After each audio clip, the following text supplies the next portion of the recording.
beaucoup de choses pour cette période qui est inédite. Elle est très spéciale. Elle est très spéciale, cette période qu'on vit actuellement. Et je regarde un peu à travers vos processus pour voir comment ça peut se manifester. Euh,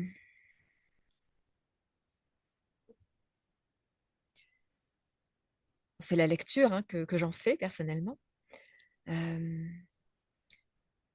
on- Cet hiver-là, cette période d'introspection qui arrive, qui s'installe magnifiquement d'ailleurs, elle est très clairement, je veux dire, elle est arrivée clairement. Il n'y a pas eu d'hésitation ni trop d'aller-retour. L'hiver s'est annoncé assez clairement et c'est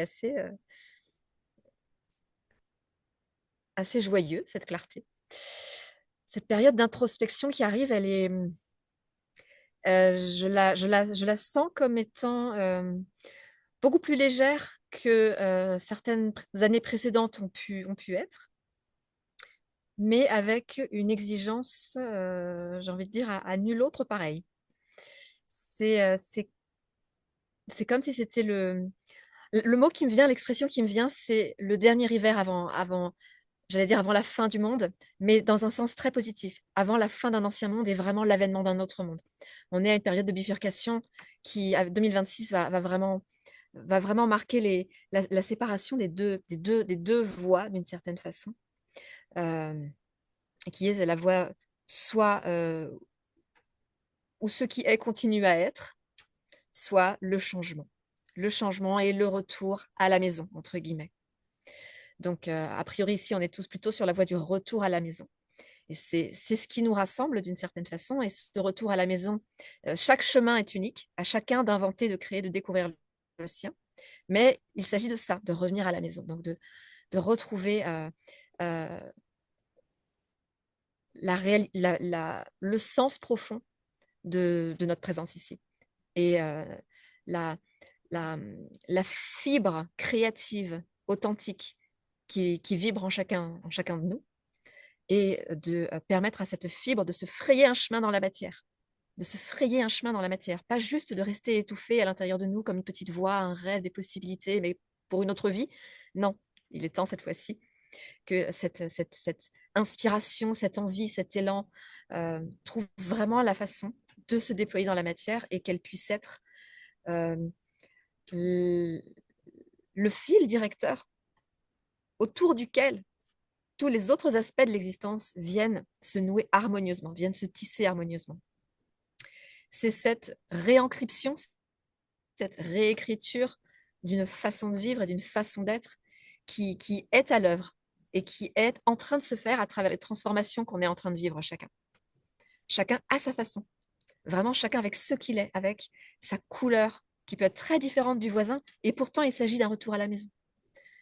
La vraie bifurcation, elle se fait entre ceux qui ne changent pas, ceux qui s'accrochent à ce qui est, ceux qui s'accrochent aux structures extérieures, ceux qui s'accrochent à comment les choses sont censées être, parce que c'est dicté par la télé, parce que c'est dicté par les institutions, et ceux qui se souviennent, ceux qui ont le vivant qui vibre tellement à l'intérieur de leurs cellules qu'il n'est plus possible de suivre les autoroutes préétablies qui mènent vers des endroits peu réjouissants. Donc, c'est ça, ça vibre de plus en plus fort la réalité en fait de cette bifurcation.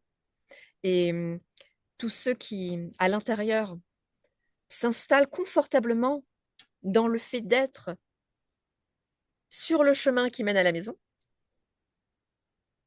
et donc d'accepter pleinement ce que ça veut dire que de ne plus suivre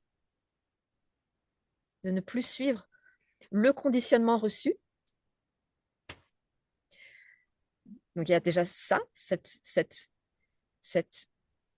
assise intérieure, cette décision, cette clarté de véritablement réaliser ou accepter ou choisir, poser qu'on se choisit soi plus qu'une vérité, plus qu'un mensonge, plutôt, plus qu'un mensonge, on va dire, familier.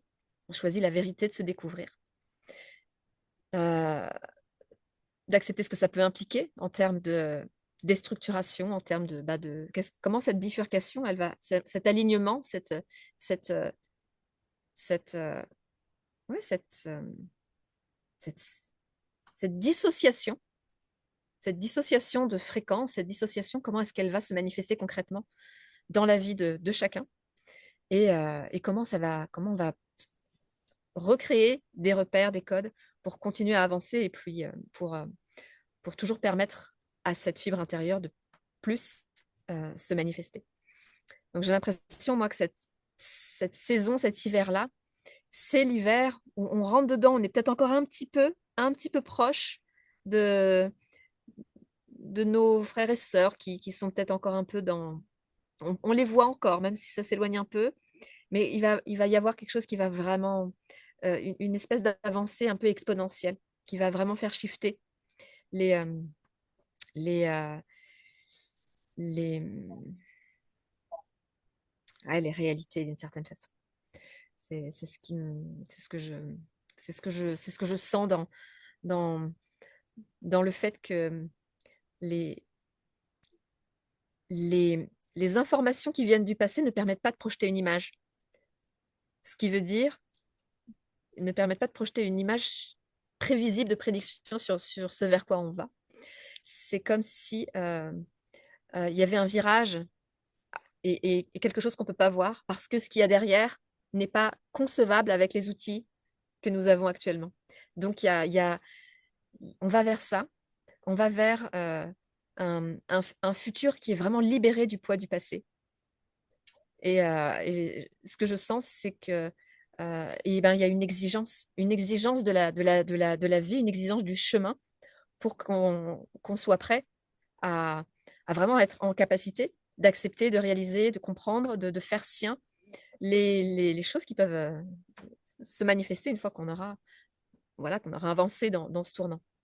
Donc, d'être vraiment bien ancré, d'être vraiment bien conscient de la nature du processus qui est en train de se jouer, de la réalité de cette bifurcation, de la réalité de ces fréquences d'ascension, de la réalité de, de l'expérience humaine sur Terre, pour pouvoir naviguer au mieux la, la, la, la modification. C'est une vraie modification de la réalité qui va, qui est en train de s'opérer dans nos vies.